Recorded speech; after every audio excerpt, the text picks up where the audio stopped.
एक ऐसी कंपनी जिसने कभी भारत में 3G और 4G नेटवर्क की शुरुआत की थी, लेकिन आज उसका नामो निशान पूरी तरह से मिट चुका है। कैसे जियो ने आते ही इस कंपनी को दिवालिया कर दिया। हर महीने 400 करोड़ कमाने के बाद भी ये कंपनी कर्ज क्यों नहीं चुका पा रही थी। अगर आप भी जानना चाहते हैं इन सवालों के जवाब, तो हमारे साथ वीडियो के लास्ट तक बने रहें। दोस्तों, वैसे तो आप समझ ही गए होंगे कि हम किस टेलीकॉम कंपनी की बात कर रहे हैं। जी हाँ, सही समझे। हम बात कर रहे हैं कभी अपने बेहतरीन नेटवर्क की वजह से लोगों के बीच पहचान बनाने वाली कंपनी एयरसेल की, जिसकी शुरुआत हुई थी साल 1999 में और इसकी स्थापना करने वाले शख्स थे चिन्नाकनन शिवाशंकरन। चिन्नाकनन का जन्म 29 जुलाई साल 1956 को भारत के तमिलनाडु के चेन्नई में हुआ था। बचपन से ही इनका इंटरेस्ट आईटी, रिटेल और रियल एस्टेट जैसे सेक्टर में था, इसलिए आगे चलकर चिन्नाकनन ने अपना करियर इन्हीं सेक्टर में बनाने की सोचा। और बता दे, यह दौर था 1990 का, जब भारत में मोबाइल की डिमांड काफी तेजी से बढ़ रही थी और BSNL और MTNL जैसी सरकारी कंपनियों ने लोगों के घरों में दस्तक देना शुरू कर दिया था। ऐसे में चिन्नाकनन ने भी उसी वक्त तमिलनाडु में एयरसेल के साथ टेलीकॉम सेक्टर में एंट्री मारी। हालांकि अपने शुरुआती दिनों में ये कंपनी सिर्फ तमिलनाडु में ही सर्विस प्रोवाइड करती थी, जहां चिन्नाकनन ने सबसे पहले फाइबर ऑप्टिक्स केबल्स और बेस स्टेशन सेटअप किए ताकि एक रिलायबल टेलीकॉम नेटवर्क बिल्ड हो सके और एयरसेल के सब्सक्राइबर्स में तेजी से इजाफा हो सके। और ऐसा ही हुआ। एयरसेल के रोबस्ट इंफ्रास्ट्रक्चर की वजह से कस्टमर्स को सीमलेस कनेक्टिविटी और हाई क्वालिटी सर्विस मिलने लगी, जिसके चलते एयरसेल ने पूरे तमिलनाडु में अपना कब्जा जमा लिया। जब चिन्नाकनन ने देखा कि उन्हें एक रीजन में सक्सेस मिल चुकी है, तो उन्होंने बाकी स्टेट्स में भी एयरसेल को ले जाने का सोचा और असम, ओडिशा, बिहार और जम्मू कश्मीर जैसे स्टेट्स में अपने बिजनेस को एक्सपेंड करने लगे। अब क्योंकि एयरसेल की नेटवर्क रेंज काफी अच्छी थी, इसलिए इस कंपनी को आसमान की बुलंदियां छूने में ज्यादा वक्त नहीं लगा और देखते ही देखते एयरसेल ने अपने थाक जमा ली थी। इतना ही नहीं, जैसे जैसे इंडियन टेलीकॉम मार्केट में बदलाव आए, वैसे वैसे एयरसेल ने भी न्यू टेक्नोलॉजीज का इस्तेमाल करना शुरू कर दिया। जैसे साल 2003 में इंडिया में सिर्फ 2G नेटवर्क ही मौजूद थे, लेकिन एयरसेल ने कुछ सालों के वक्त में ही 2G, 3G और 4G इंटरनेट को प्रोवाइड कर टेलीकॉम सेक्टर में हंगामा मचा दिया था। बात करें 2005 की, तो इस दौरान एयरसेल के अच्छे परफॉर्मेंस को देखते हुए इस साल मलेशिया की एक कंपनी मैक्सिस कम्युनिकेशन ने इसके 74% शेयर्स खरीद लिए और एयरसेल में करीब 45,000 करोड़ रुपए का इन्वेस्टमेंट भी किया ताकि इस कंपनी को पूरे देश में फैलाया जा सके। और ऐसा हुआ भी। धीरे धीरे कंपनी ने ज्यादातर सिटीज और स्टेट्स में अपना राज कर लिया, जिनमें मुंबई, बेंगलोर, कोलकाता, अहमदाबाद, पुणे, सूरत, कानपुर जैसी तमाम जगह शामिल थी। वहीं इसकी पॉपुलैरिटी बढ़ने की एक वजह थी और वो थी अफोर्डेबल डाटा प्लान्स।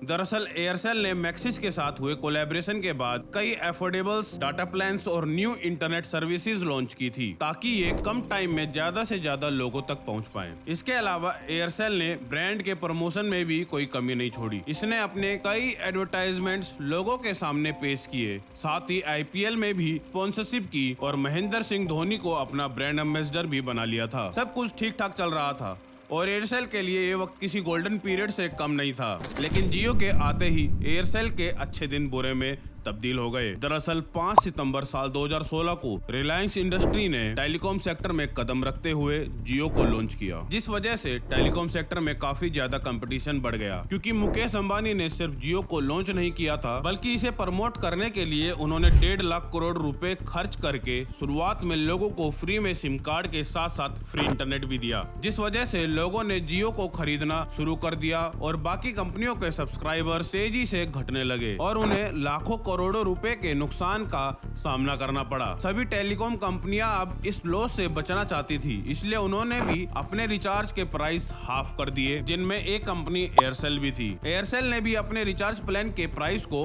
आधा कर दिया, जिस वजह से उसकी फाइनेंशियल कंडीशंस खराब होने लगी। जनवरी साल 2016 में एयरसेल ने जहां लगभग 500 करोड़ का मुनाफा कमाया था, वहीं एयरसेल जियो के आने के बाद साल 2016 में 4,000 करोड़ से ज्यादा का लॉस कर चुकी थी। वहीं दूसरी तरफ रिचार्ज आधे करने के बावजूद भी कंपनी के सब्सक्राइबर लगातार कम होते जा रहे थे, जबकि लॉस दिन ब दिन बढ़ता जा रहा था। इधर मैक्सिस ने जब एयरसेल को घाटे में जाते देखा तो उसने कंपनी में पैसे लगाने से साफ इनकार कर दिया, जिस वजह से कंपनी लगभग डूबने की कगार तक पहुंच गई। इतना ही नहीं, आपको जानकर हैरानी होगी, एयरसेल पर करीब 15,550 करोड़ का कर्जा था, जिसे वो पैसे ना होने की वजह से चुका नहीं पा रही थी। इसलिए एयरसेल ने लोन ले लिया। बता दें, ये हाल सिर्फ एयरसेल कंपनी का ही नहीं था, बल्कि दूसरी टेलीकॉम कंपनियां भी भारी नुकसान झेल रही थी। ऐसे में इन लॉसेस से बचने के लिए कंपनियों के पास एक दूसरे के साथ मर्ज होने के अलावा कोई रास्ता बचा नहीं था। इसलिए एयरसेल ने मुकेश अंबानी के भाई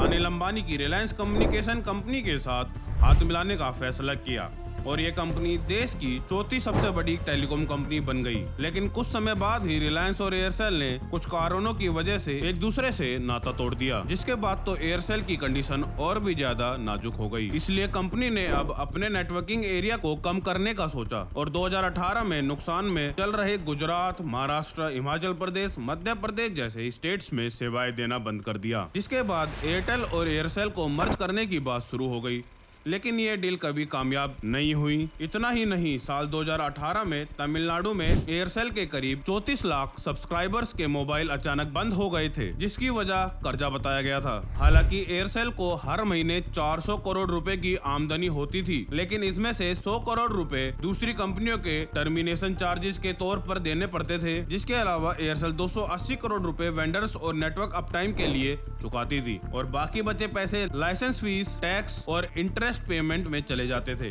इसी वजह से एयरसेल अपना कर्जा नहीं चुका पा रही थी। वहीं रिजर्व बैंक ने भी नोटिस जारी कर सभी कंपनियों को लोन वापस करने के लिए कह दिया। अब क्योंकि एयरसेल के पास तो पैसे ही नहीं थे, इसलिए उन्होंने साल 2018 में अपने आप को बैंकरप्ट करार कर दिया। यानी अब कंपनी के पास कर्ज चुकाने और कंपनी को रन करने के लिए पैसे नहीं थे। और इस अनाउंसमेंट के साथ ही एयरसेल का सफर भारत में खत्म हो गया। तो दोस्तों, आपके पास भी एयरसेल की सिम थी क्या? अपना आंसर कमेंट बॉक्स में जरूर बताएं। वीडियो पसंद आई हो तो वीडियो को लाइक, शेयर कर हमारे चैनल को सब्सक्राइब कर लें। हम मिलते हैं नेक्स्ट वीडियो में, तब तक के लिए बाय बाय।